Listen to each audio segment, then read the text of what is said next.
We're here. Y'all see it. Yeah, we're here with a One Piece video. I typically don't talk about a lot of One Piece on this channel, but we try our best to diversify. But no, the real reason why I wanted to talk about One Piece is because the weekly chapter that came out this past Sunday was insane to me. Because not only did it confirm three things. Scopper Gabon has advanced observation hockey. He has advanced Conquerors hockey, which means they were really monsters back in the day. Gunko might be Brook's daughter, and then the fact that Emu can possess any holy knight, anybody in Mary Jawa, is insane to me. As we saw at the end of the chapter, as Gunko, well, the thing about it is that let's stop our head. When we see the flashback of the memories that are going into Gunko's head about her being essentially Brook's daughter, or whatever that relationship may be, it probably isn't biologically, but more like the next of kin, like the same way Ace is Garp's grandson.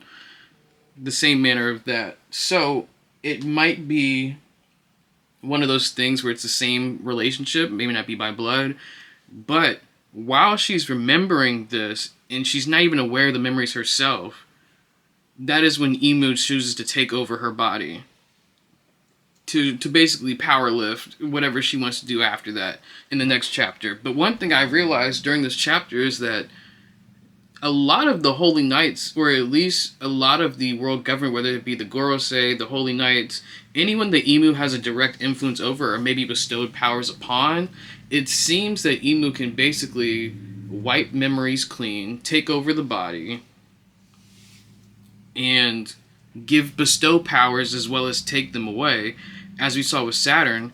But what's very interesting is that I need to read the folklore for Umibozo to see if he can do the same thing. Because the kicker is that all of those things are kind of facets of water, if you think about it.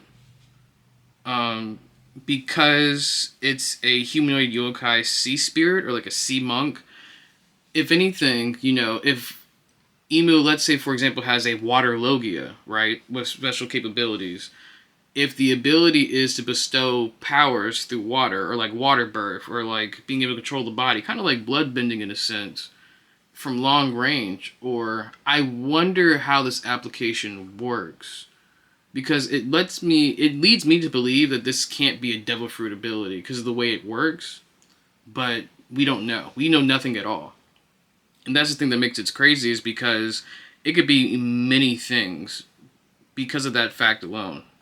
Because if Emu is supposed to be the Umibozu, which is the sea spirit for water that is known for basically controlling people, my brain went blank. They're like the progenitors of like basically a large variety of other yokai spirits. So like the Umibozu created a lot of the yokai spirits in Japanese folklore, or at least the aquatic ones they're progenitor for. There's also the understanding that Umibozu, basically, if you were in a ship, you would basically get like vanish without a trace. And so like the significance for Umibozu in comparison to Emu is really important, because we need to figure out where Oda is drawing his inspiration from, and what variation of Umibozo is he drawing inspiration from. The reason why those things are important, because it'll let us know if it's a devil fruit or this is something completely different. And we're not sure. Because the thing that makes the yokai spirit in consideration to Emu is because Umibozo is known for being the figure behind the scenes. Like, Umis only appear on calm nights when there's no sign of anything out of the ordinary. So the world government operates normally.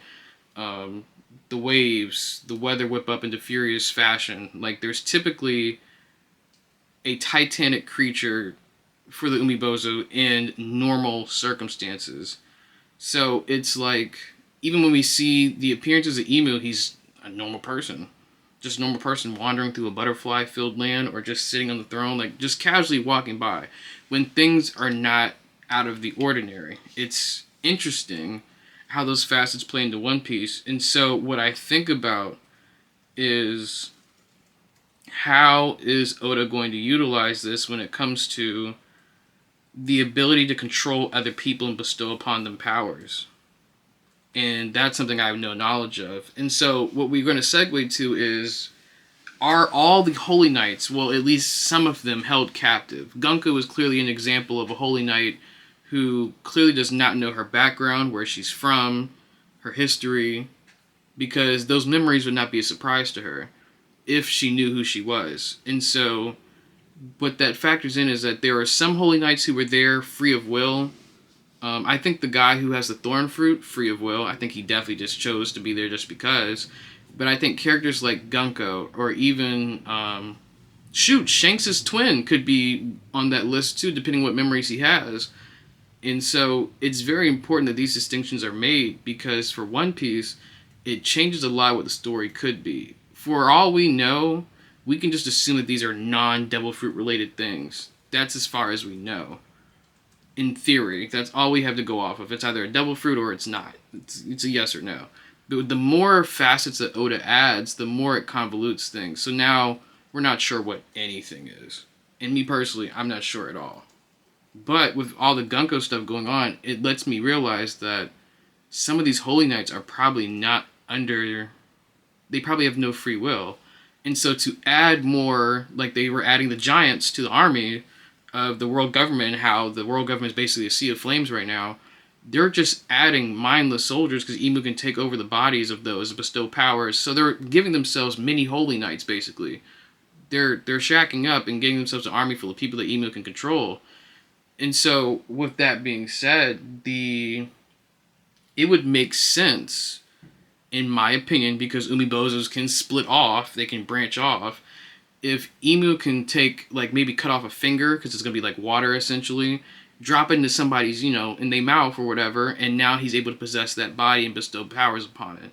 And he just continues to do that over and over again, because, you can't create or destroy water, you just change the state of matter it's in. So, maybe he's just dropping kids off at the pool for all these little soldiers, and that's how we get all these mind-controlled soldiers with their own specific memories and not their original ones. And that's insane to me. Because all this does is it basically makes it so that that battle royale at the end, when it's the Cross Guild versus the Straw Hats versus the Red Hair versus the Blackbeard Pirates versus the Marines versus the world government, it makes the odds, it's really shaky now.